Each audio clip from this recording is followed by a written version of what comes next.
Hola chiquillos, vamos a trabajar en esta semana con un PowerPoint de discurso argumentativo y voy a hacer un video explicativo. Ya, el PowerPoint es un poco es extenso, pero la verdad es porque trae hartos ejemplos que ustedes pueden acudir para que les quede un poquito más claro lo teórico, ya que es lo que vamos a repasar, la teoría, lo que nosotros hemos visto en años anteriores y que nos permite trabajar y comprender y acercarnos más a los textos argumentativos que vamos a trabajar durante este año y principalmente durante esta semana, que vamos a trabajar un artículo de opinión. Recuerden que nuestra unidad es la tradición y el cambio, y por lo tanto vamos a trabajar un artículo de opinión en base a nuestra unidad. ¿Ya? El texto argumentativo como tal, lo que vamos a trabajar en esta clase, en esta semana, es comprender el concepto de argumentación, recordar los elementos constitutivos de una argumentación en cuanto a su etapa y a su estructura, caracterizar distintos modelos o modos de razonamiento, distinguir los tipos de argumentación de acuerdo a su estructura y de cuanto a su modalidad. ¿Ya? Bueno, lo primero es tener en cuenta, ¿cierto?, que la argumentación nosotros la trabajamos, la vivimos en el día a día. ¿Ya? Nosotros podemos argumentar de manera oral, de manera escrita, en distintas situaciones que se dan en nuestro acontecer.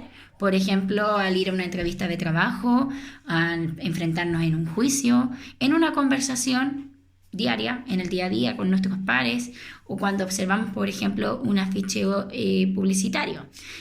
Por lo tanto, nosotros en cualquier situación donde buscamos convencer o persuadir a nuestro interlocutor, estamos haciendo argumentación, porque ese es el propósito, convencer o persuadir. Ahora, la argumentación, ¿cierto?, va a ser un tipo de discurso, ya lo dijimos, que puede ser oral o puede ser escrito, donde no solamente vamos a exponer, ¿cierto?, nuestras ideas, sino que tenemos que sustentarlas, validarlas, y esos razonamientos que permiten validar es lo que llamamos argumentos. Por lo tanto, nosotros intentamos que nuestros razonamientos influyan de alguna manera en el que lo está leyendo o escuchando, ¿ya? Por ejemplo, aquí en la PPT aparecía una imagen y la modelo, ¿cierto?, daba una fundamentación en el fondo de por qué era importante, ¿cierto?, como consumo de agua y crema y el tema, ¿ya? Y ahí hay una pregunta entonces de ¿qué nos intenta convencer? ¿De qué nos intenta convencer esta imagen? Y, ¿cierto?, vemos, como ya lo decíamos, que la publicidad, ¿cierto?, es un modo de argumentación cotidiano y muy habitual para nosotros, ¿ya? Ahí ella daba un argumento de por qué el agua era un componente importante en la vida y cierto que se veía ahí en lo que ella promocionaba para la venta, ¿ya? Y hay una pregunta de reflexión. Luego es importante considerar, chiquillos, que la situación argumentativa tiene un proceso de comunicación súper característico, donde cada uno de los elementos de esta situación de enunciación cumple una función. Primero hay que tener un tema, ¿cierto? Pero un tema no cualquier tema, sino que tiene que ser un tema polémico para que pueda haber más de un punto de vista. Hay que tener un punto de vista, es decir, cada persona que participa en un discurso argumentativo tiene que tener su propia opinión, su propia postura y que debiese ser, ojalá, distinta a la del otro, porque si no, no vamos a poder argumentar. Entonces, cada persona tiene su propia postura. Además de esta postura, tenemos que tener razones, ¿cierto? Razonamientos que nos van a permitir dar validez y fundamentar esta posición. Y por último, utilizar distintos recursos, ya sean afectivos o sean lógicos, para persuadir o influir en el receptor. ¿Ya? Por lo tanto, vamos a tener todo esto junto. Un tema, una postura, argumentos y recursos. Por lo tanto, este emisor, ¿cierto?, que puede ser una persona, después viene el esquema, va a intentar ya sea convencer racionalmente o intentar persuadir afectivamente. Ya lo habíamos dicho que la diferencia entre el convencer y persuadir tiene que ver en el modo en que yo lo quiero lograr. Convencer a través de la razón, persuadir a través de los afectos, ¿ya? Y yo intento convencerlo de mi punto de vista o tesis. Luego viene en la PPT la etapa y la estructura de la argumentación. Por una parte tenemos en cómo se divide en una estructura más macro o etapas y la estructura interna. Las etapas, la introducción, el desarrollo, la conclusión, y en la estructura interna tenemos tesis, base, garantía y respaldo, donde base, garantía y respaldo son tipos de argumentos que van desde lo más básico, como lo dice su nombre, hasta el más elaborado, ¿ya? En la etapa o fase del discurso argumentativo vamos a tener, bueno, la introducción, que es donde se plantea el tema generalmente. Ya, no necesariamente la tesis va planteada en la introducción. Sí, en la introducción siempre se plantea el tema, pero la tesis puede ir, como ya lo vamos a ver más adelante, puede también ir abajo, cerca de la conclusión. La tesis no necesariamente está explícita y por lo tanto podemos inferirla al final del texto. Y el desarrollo, donde se van a exponer los argumentos, y la conclusión, donde se resume o parafrasea, ya lo hemos trabajado antes, la tesis, ¿ya? Lo decimos pero con otras palabras, la reafirmamos. Bueno, ahí hay una flechita que va al ejemplo, dice ir a ejemplo, lo apretan y hay un texto donde dice ¿qué la llevó a fundar ProHumana? Y ahí ustedes hacen clic y viene el primer párrafo donde está la introducción. Luego vemos donde ya se va desarrollando y la conclusión. Es un texto breve, pero que vemos, ¿cierto?, cómo se va desarrollando una idea.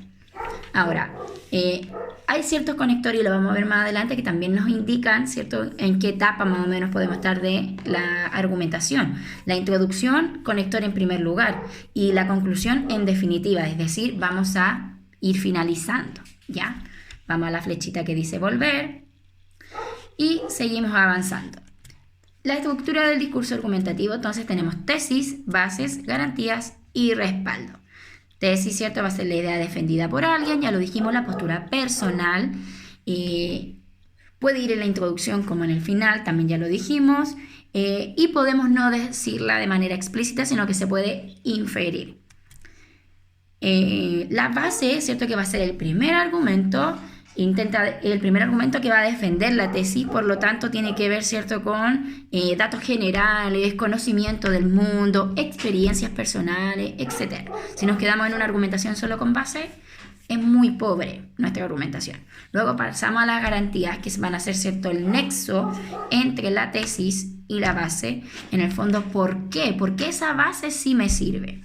¿Ya? Y en otros términos, ¿cierto?, va a explicar esta relación entre tesis y base y es un poquito más elaborada. Puede ser lo que afirma alguna institución, expertos, etc. Y el respaldo, que es el argumento siempre de mayor peso, tiene que ver, ¿cierto?, con citas, ejemplos, datos, estadísticas que en el fondo no se pueden invalidar, ¿ya? A menos que sean desactualizados. O sea, ¿qué argumento invalida un dato? Otro dato más actual, ¿ya? Y ahí vamos a la flechita que dice ir al ejemplo. Vamos al ejemplo. Y dice, ¿cierto?, estructura del discurso. Bueno, y ahí está, ¿cierto?, tesis, base, garantía, respaldo. Hay un fragmento pequeño. Partimos y si nos damos cuenta en este ejemplo, la tesis estaba al final. Luego viene la base, la garantía y el respaldo. Y si nos damos cuenta, la garantía está porque Cernatur era el que daba esta información y el respaldo no es muy preciso porque dice solamente datos. Ya, para que hubiera sido más fuerte tendría que haber estado qué datos. Ya, pero de igual manera nos sirve para ejemplificar. Vamos a la flechita que dice volver y avanzamos. Y ahí hay otro ejemplo de estructura interna de argumentación. La tesis, lo que sostengo, y esas preguntas son súper importantes porque esas preguntas nos permiten ir reconociendo cada una de estas partes de la estructura. La tesis, ¿qué sostengo? ¿Qué afirmo? Y ahí están los ejemplos. Felipe no debería manejar. O es bueno que se prohíba fumar. Ya. Base, ¿por qué? ¿Por qué sostengo eso? Porque está borracho, porque el tabaco es dañino para la salud. Garantía. ¿Y qué tiene que ver? O sea, ¿qué tiene que ver que esté borracho? ¿Qué borracho no puede manejar bien? Ya. Y el respaldo, informes médicos acreditan que con el consumo de alcohol se deterioran los reflejos y esto resulta peligroso manejar. Informes médicos. Ya. Ahí para que hubiera sido respaldo podríamos haber dado algún dato, alguna cifra. Ya. Y en el respaldo es cómo corroboro. ¿Cómo corroboro que borracho no puede manejar bien? Seguimos avanzando y ahora pasamos a los tipos de argumentación. Hay dos tipos de argumentación de acuerdo al modo, en cómo argumento. Si argumento utilizando, ¿cierto?, la razón, estamos ante una argumentación del tipo lógico-racional, que por lo tanto va a estar destinado al convencer porque apelo al intelecto de la persona. Y si bien mi argumentación tiene que ver con lo retórico, con lo persuasivo, con los sentimientos, en el fondo estoy apelando a la voluntad, a las emociones, a los sentimientos, a los afectos. Por lo tanto, esa está destinada a persuadir. Y de acuerdo a la estructura, tenemos argumentación de dos tipos. La secuencial, que es la típica, la más tradicional, que es la que nosotros trabajamos. Y tenemos la dialéctica. La secuencial es cuando presento el tema, está la tesis, están los argumentos y la conclusión. Es decir, sencilla. En cambio, la dialéctica tiene una complejidad mayor porque no solamente voy presentando el punto de vista y argumentándolo y validándolo, sino que a su vez presento mi tesis y también inmediatamente presento una contratesis. Es decir, pienso, en el momento de crear la argumentación, pienso cómo podrían contrarrestarme lo que yo voy a ir diciendo. Por lo tanto, presento tesis y presento una contratesis. Demuestro esa tesis a través de argumentos y también demuestro la de la contratesis. Hasta el final, ir mostrando como los pros y los contras, por decirlo así, hasta llegar a la conclusión. Entonces, presento tesis, contratesis, argumento, contraargumento, argumento, contraargumento, conclusión. Y llego a una conclusión final. Entonces, después queda claro más o menos cuál era la postura del emisor, porque iba a ir presentando este careo, ¿ya? Vamos al ejemplo, en la flechita amarilla, y dice: la mejor forma de adquirir cultura es leer.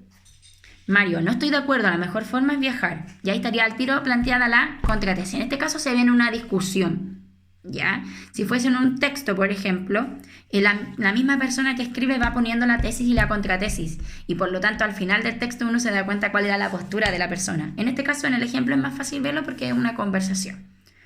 No estoy de acuerdo, la mejor más es viajar, y ahí está la contratesis. Después viene el argumento de Paula, después viene el argumento de Mario, después viene otro argumento de Paula, y finalmente llegan a una conclusión, ¿ya? Y en Mario le encuentra un poco la razón, ¿cierto?, a Paula.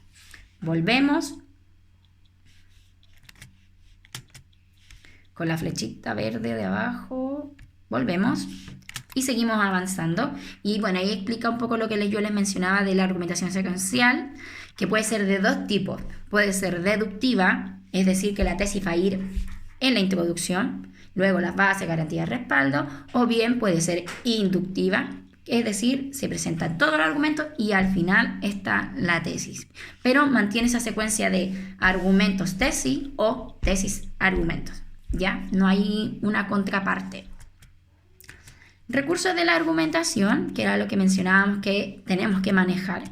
Hay otros, hay muchos más y los vamos a ver durante el año, ¿ya? Vamos a ver algunos recursos en esta clase de lo verbal y lo no verbal. Respecto de los recursos verbales, vamos a ver, ¿cierto?, que está, por ejemplo, el uso de sustantivos abstractos, sustantivos que no puedo tocar, frecuentes tecnicismos, para que en el fondo el lenguaje también sea formal, frases intercaladas que aclaran, mucha frase explicativa, léxico oculto y predominancia de la función apelativa. Recuerden ustedes que la función apelativa tiene que ver con llamar la atención del otro, utilizar el tú o el ustedes. Conectores que permiten organizar y ordenar párrafos que conforman la argumentación. Y ahí vamos al ejemplo de los conectores. Vemos el texto.